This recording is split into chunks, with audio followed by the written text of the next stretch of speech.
مولانا نے یہ بات کی تھی، جو ہمارے دوست ہیں نعیم اشرف بٹ، ان کی خبر تھی کہ بلاول جب ان سے ملنے آئے تو بہت پریشان تھے اور کہنے لگے حالات بہت خراب ہیں. یہ مولانا نے بات کی. اور مولانا یہ بھی کہہ رہے ہیں کہ 26ویں ترمیم میں تو مسودہ میرے پاس تھا، ہمارا کوئی کردار تھا، ہمارے ووٹ درکار تھے، تو ہم نے جو ممکن ہو پایا تھا وہ کیا. یہ بات درست ہے کہ مولانا نے کئی چیزیں اس میں سے نکلوائی تھیں اور کئی چیزوں پہ اتفاق رائے کیا تھا. اب مولانا کی وہ پوزیشن نہیں ہے. وجہ یہ ہے کہ مولانا کے ووٹ انہیں نہیں چاہیے. 2/3 اکثریت ان کے پاس موجود ہے. 234 کا ان کے پاس فگر ہے، 227 نمبر چاہیے ہوتا ہے میرا خیال ہے قومی اسمبلی میں 2/3 کے لیے. اچھی بات ہے اگر مولانا یا دیگر مل جائیں. پی ٹی آئی کی پوزیشن تو آپ کے سامنے ہے کہ انہوں نے ٹھوک بجا کے اس کی تردید کر دی، اس کی مخالفت کر دی ہے، لیکن ان کے پاس نمبرز پورے نہیں ہیں. تو بلاول اس لیے پریشان ہے کہ بلاول کو نظر آ رہا ہے کہ ترامیم کے ذریعے ہونے کیا جا رہا ہے سسٹم میں. اسی ویلاگ میں بار بار عرض کی تھی بڑی احتیاط کے ساتھ کہ جہاں 26ویں آئینی ترمیم جوڈیشری اور پی ٹی آئی کو کٹ ٹو سائز کرنے کے مترادف تھی، وہاں 27ویں ترمیم اس موجودہ سیٹ اپ کو کٹ ٹو سائز کرنے کے مترادف ہے. ثبوت، عسکری عہدے، ان کی مدت، مجسٹریسی نظام کی بحالی، بلدیاتی نظام کو تگڑا کرنا، این ایف سی میں رد و بدل کرنا، یہ چاروں چیزیں اس موجودہ سیٹ اپ اور موجودہ سرکار کو کٹ ٹو سائز کرنے کے برابر ہے. کیونکہ سوچ پائی جاتی ہے کہ یہ موجودہ سیٹ اپ کے ذریعے حکومتیں ڈیلیور نہیں کر پا رہی. تھوڑے کہے کو زیادہ جانے، اتنی ہی ڈیٹیل تھی میرے پاس جو میں نے پیش کی. یہ کام ہونے جا رہا ہے، رکتا نہیں ہے، یہ ہو جائے گا. کتنی مسالہ اس میں کتنا ہوگا، چینی کتنی ہوگی، یہ بات کی بات ہے. اچھا، میں جاوید چوہے صاحب اور کشمیر والے مدعے پہ بات کرنے سے پہلے ایک ایکس کے اوپر پوسٹ دیکھ رہا تھا جناب نجم سیٹھی صاحب. وہ فرما رہے تھے کہ جنرل باجوہ صاحب سابق آرمی چیف وہ ایک اور ایکسٹینشن چاہتے تھے اور انہوں نے ہوم ورک بھی کیا، مختلف بہانوں سے کوشش بھی کی، لیکن خان صاحب نہیں مانے. اور جو تحریک عدم اعتماد ان کے خلاف آئی اس میں ایک وجہ یہ بھی ہے، وہ کہ پی ٹی آئی سمجھتے سائفر بھی اس کی کہانی ہے، امریکہ بھی پیچھے پڑا ہوا تھا، کئی اور وجوہات بھی ہیں. میں وجوہات پہ نہیں جاتا، میں صرف ان کی اس بات کے اوپر تبصرہ کرنا چاہ رہا ہوں کہ کیا جنرل باجوہ، قمر جاوید باجوہ صاحب ایک اور ایکسٹینشن چاہتے تھے؟ جواب ہے ہاں. چھٹتی نہیں لگی یہ منہ کو، ایک اور ایکسٹینشن وہ چاہتے تھے، تیسری ایکسٹینشن بھی چاہتے تھے.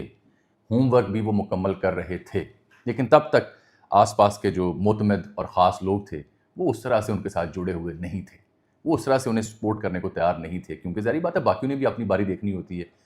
اس دور میں جنرل باجوہ صاحب جب جنرل عاصم منیر چیف بنے تو جو لسٹ گئی تھی 5-6 لوگوں کی سینیورٹی میں، ٹاپ پہ جنرل عاصم منیر تھے، نمبر 2 پہ جنرل ساحر شمشاد مرزا جو ابھی chairman joint chief of staff committee ہیں، اور نمبر 3 پہ جنرل اظہر عباس پنڈی تھے، سی جی ایس رہے ہیں، بڑے سینئر افسر، شاندار افسر. نمبر 4 پہ جنرل نعمان محمود تھے، ہلکی ہلکی داڑھی تھی، بڑی مذہبی طبیعت تھی ان کی، یہ اس وقت چیئرمین این ڈی یو تھے. نمبر 5 پہ جنرل فیض حمید تھے، سابق D G I S I جو کور کمانڈر بھاولپور اور پشاور بھی رہ چکے تھے. نمبر 6 پہ جنرل عامر تھے، جنرل عامر مچھیں تھیں ان کی کروی، اور یہاں گجرانوالہ کے کور کمانڈر بھی رہے. میرے خیال فارماسیوٹیکل کا کاروبار ان کے صاحبزادے کا اور ان کا بھی.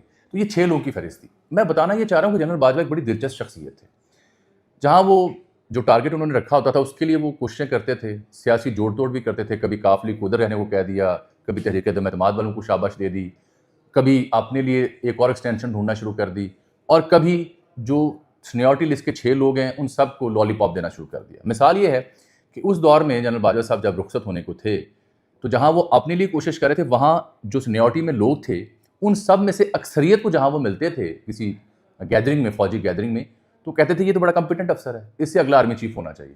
مثلا میں اس چیز کو جانتا ہوں، جنرل نعمان محمود جو این ڈی یو کے اس وقت پریزیڈنٹ تھے، وہاں این ڈی یو میں ایک گفتگو کرنے کے لیے جنرل باجوہ صاحب گئے تو وہاں بھری محفل میں انہوں نے کہا کہ یہ تو بڑے کمپیٹنٹ افسر ہیں. کسی نے پوچھا، انہوں نے کہا میرے خیال میں تو نہیں ہونا چاہیے آرمی چیف. یہی صورتحال جنرل اظہر عباس کے حوالے سے تھی، یہ سی جی ایس رہا ہے، اس نے 11 کور کمانڈ کی ہوئی ہے، 10 کور، اس کو ہونا چاہیے. یہی صورتحال جنرل فیض کے حوالے سے بھی تھی، کیونکہ ان کے بڑے کلوز تھے کہ یار اس سے ہونا چاہیے. جنرل عامر تک 6 نمبر پر تھے، وہ کہ انہیں میرا خیال ہے پیپلز پارٹی کی بڑی حمایت تھی، لیکن جب زرداری بادشاہ کو یہ سمجھ آئی کہ ایک کم میرے واسطہ نہیں ہے گا تو وہ خاموش ہو گئے تھے. تو تمام لوگوں کو انہوں نے کاکا دیا، تمام لوگوں کو لالی پاپ دیا کہ اس کو بھی ہونا چاہیے، اس کو بھی ہونا چاہیے. لیکن اصل میں وہ خود کوشش کر رہے تھے، اور اس کوشش میں انہوں نے اس وقت کی 3 بڑی سیاسی جماعتوں کے کرتا دھرتا جو تھے ان کو دانہ ڈالا تھا. نہ صرف انہیں بلکہ مشرق وسطیٰ کے ایک اہم ملک کے ساتھ بھی پیار محبت کی کوشش کی، باہر بیرون ملک ویسٹ میں بھی پیار محبت کی اور ٹانکے کی کوشش کی کہ اگر وہ مدد کر سکیں. لیکن جو میں نے عرض کی کہ یہ بڑا بے رحم سسٹم ہوتا ہے، جب وقت رخصت آ جائے تو آپ کے وہ معتمد جو آپ پہ پھول نچھاور کرتے تھکتے نہیں، وہ بھی پھر تھوڑے کو تنگ آ جاتے ہیں کہ مرشد کر جاؤ، بس بہت ہو گئی. جنرل صاحب کے ساتھ کچھ ایسا ہی ہوا تھا، بہت ہو گئی تھی، اس لیے پھر آگے چیزیں چل گئی. تو میں اس خبر کی اپنی معلومات کی بنیاد پر تصدیق کر رہا ہوں کہ ایسا ہوا ہے. تیسری کہانی جو جاوید چوہے صاحب کی سن لیں مجھ سے. جناب جاوید چوہے صاحب، ایکسپریس جب چینل شروع ہوا تو 2008 یکم جنوری بی بی کی شہادت ہوئی تھی. ہم تب یونیورسٹی میں طالب علم تھے, بی ایس آنرس پڑھ رہے تھے پنجاب یونیورسٹی میں. تو ہم بھی ایکسپریس کے ساتھ کریئر شروع, میرا پہلی جاب جو ہے جرنلزم کی وہ ایکسپریس ٹی وی کے ساتھ رپورٹر کے طور پر بھرتی ہوا, بعد میں اینکر بنا دیا گیا. تو جاوید چوہے صاحب نے پہلا پروگرام کرنٹ افیئر کا شروع کیا. کل تک 10 بجے یہ پروگرام چلتا تھا, سب سے پہلا پروگرام وہ چلا. ان کو بڑے قریب سے دیکھا, ایکسپریس میں 3-4 سال کام کیا, پھر دنیا ٹی وی ایک لمبی اننگز ہم نے بھی کھیلی. چوہے صاحب 19 برس کا ان کا سفر ہے ایکسپریس نیوز کے ساتھ. 19 برس وہ ایک ہی ادارے کے ساتھ وابستہ رہے. اس بیچ کسی اور چینل پہ وہ نہیں گئے. اس بیچ یہ ضرور ہوا کہ چوہے صاحب نے اپنا یوٹیوب فلرش کر لیا, اپنی اور دیگر جو کمپنیز یا کاروبار یا دیگر چیزیں ہیں ان کو اسٹرینتھن ضرور کیا, اپنے بل بوتے پہ کیا. دلچسپ شخصیت ہیں, کہانی قصہ سننے کا ان سے موقع ملے تو بڑی دلچسپی سے ہم سنتے ہیں. ان کے پاس معلومات بھی ہے, قصہ بھی ہے, کہانی بھی ہے, سیاسی رابطے بھی ہیں. تو میں نے ان سے پوچھا حضور یہ کیا ہوا, کیونکہ پورے میڈیا میں ڈسکشن شروع ہوگی کہ جاوید چوہے صاحب 19 برس بعد ایکسپریس نیوز نے انہیں خدا حافظ کہہ دیے. تو ظاہری بات تصدیق کرنی چاہیے, اور کولیگ بھی ان سے بات بھی کی. ان کی جرنلزم کے اوپر ان کی جو میوہ جات یا منجن یا چورن وہ بیچتے ہیں اس کے اوپر تو آپ اعتراض کر سکتے ہیں کہ صحافت کے علاوہ جو چیزیں وہ بیچتے ہیں اگر کسی کو اعتراض ہے تو کرے, لیکن چوہے صاحب کی عزت کرنی چاہیے, سینئر بندے ہیں. چوہے صاحب سے میں نے بات کی تو انہوں نے بتایا کہ کل یعنی بدھ کو جو ایکسپریس ٹی وی کے CEO ہیں, ان کا نام ہے جناب اعجاز الحق صاحب, وہ تشریف لائے. منگل کو انہوں نے میسج کیا کہ میں آپ سے ملنا چاہ رہا ہوں. تو وہ کبھی چوہے صاحب کے بقول ان کے گھر نہیں آئے تھے, پہلی بار ان کے گھر تشریف لائے. F11 میں چوہے صاحب کا گھر ہے. وہ گھر آئے تو کہنے لگے جی 4-5 منٹ وہ بیٹھے رہے, گپ شپ ہوتی رہی, حال احوال ہوتا رہا. تو وہ کہنے لگے کہ میں ایک ناگوار فریضہ سر انجام دینے آپ کی خدمت میں حاضر ہوا ہوں. تو میں نے آگے سے کہا کہ آپ لمبی سانس لے کے آرام سے سکون سے بیٹھیں, جو بھی ناگوار فریضہ ہے وہ سر انجام دیں. چوہے صاحب کہتے ہیں جی پھر اس کے بعد انہوں نے مجھے کہا کہ چوہے صاحب ایک بڑی لمبی ایسوسیشن آپ کی ایکسپریس نیوز کے ساتھ رہی ہے, تو اٹس ٹائم ٹو سے گڈ بائے, ڈپارٹ کرنے کا وقت آ گیا. تو انہوں نے کہا جی, میں نے ہنس کے کہا کہ کب سے کرنا ہے. انہوں نے کہا جی پرسوں یعنی بدھ اور جمعرات کا آخری شو کریں. تو چوہے صاحب کے بقول انہوں نے کہا کہ میں کالم بھیجا وہ بھی واپس منگوا لیتا ہوں. انہوں نے کہا نہیں کالم رہنے دیں, اس پہ بعد میں بات کر لیں گے, لکھتے رہیں. کہنے لگے یہ بات ہوئی, میں نے ہنس کے کہا جی بسم اللہ, اور باہر جا کر میں نے انہیں رخصت کیا, گلے لگایا. پھر انہوں نے کہنے لگے جی میں نے چینل کے جو اونر ہیں سلطان لکھانی صاحب, ان کو ایک شکریہ کا میسج کیا. یعنی میں یہ کنورسیشن آپ کو اس لیے سنا رہا ہوں کہ یہ واقعی ہو چکا ہے یہ معاملہ, اور جاوید چوہدری صاحب اور ایکسپریس نیوز کے بیچ کوئی تنازعہ یا تلخی ان کی رپورٹ کے مطابق نہیں ہوئی. چینل کی اپنی پرائرٹیز ہیں, چینل کچھ نیا کرنا چاہ رہا ہے, یا چینل کی یہاں تک کی تھی رفاقت, یہ آنے والے دنوں میں آپ کو معلوم ہوگا. بظاہر کوئی تنازعہ نہیں تھا. یہی میں نے جب چوہے صاحب سے پوچھا تو انہوں نے کہا کہ وجہ اگر انہوں نے بتانی ہوتی مجھے تو وہ آخری بات نہ کرتے. جب CEO گھر آیا اور اس نے کی ہی آخری بات کہ جی شکریہ اور خدا حافظ کہنا ہے, تو وجہ جاننے کی مجھے ضرورت نہیں تھی. میرا خیال ہے بڑا گریسفل ایگزٹ کیا ہے جاوید چوہے صاحب نے. ایسا ہی کرنا چاہیے کہ جب باقی ادارے نے کہہ دیا کہ جناب بس خدا حافظ تو خدا حافظ. وجہ تو بندہ تب جانتا ہے جب کوئی تنازعہ ہو یا خدا حافظ کی نوبت نہ آئے. پہلے کہ کالم شالم پھر میں نے کہا بس کرتے ہیں, اور میری کوئی دفتر میں چیز پڑی نہیں جو میں لینے جانا, آپ کہتے ہیں میں بھی بند کر. ایک بات دلچسپ انہوں نے کی کہ ایکسپریس نیوز کا جو آفس اسلام آباد کا ہے وہ G8 میں شفٹ ہو رہا ہے. کہنے لگے وہاں پہ جو بلڈنگ بنی ہے وہاں میرا سیٹ بھی لگا ہوا ہے. یہ مجھے سمجھ نہیں آئی کہ نئی بلڈنگ میں نیا سیٹ بھی لگا اور اچانک آ کے کہہ دیا کہ خدا حافظ. حالانکہ چوہے صاحب کے معاملات سیاسی جماعتیں ہوں, اسٹیبلشمنٹ سب کے ساتھ ٹھیک ہی ہیں. یہ قصہ میرا خیال ہے چند دنوں بعد کھل ہی جائے گا کہ ادارے نے انہیں خدا حافظ کیوں کہا. دوسری خبر, اور فی الحال چوہے صاحب کسی اور ادارے کو جوائن بھی نہیں کر رہے, میرا خیال ہے کچھ عرصہ آرام کریں گے. نقطہ, کامران خان صاحب کا ڈیجیٹل پلیٹ فارم بڑی دھوم سے وہ لانچ ہوا مشرق وسطیٰ سے, اس طرح سے ہٹ نہیں کر سکا. تو اب انہوں نے اپنے 37 ملازمین کو فارغ کیا, اور اطاعت آرڈر نے کہا کہ میں ان کی نوکری کا بندوبست کروں گا. کیا یہ اچھا ہوتا ہے کہ اطاعت آرڈر صاحب جو ڈان سے ثناء اللہ صاحب اور دیگر صحافیوں کو جبری رخصت پہ بھیجا جاتا ہے ان کے لیے بھی بات کرتے ہیں؟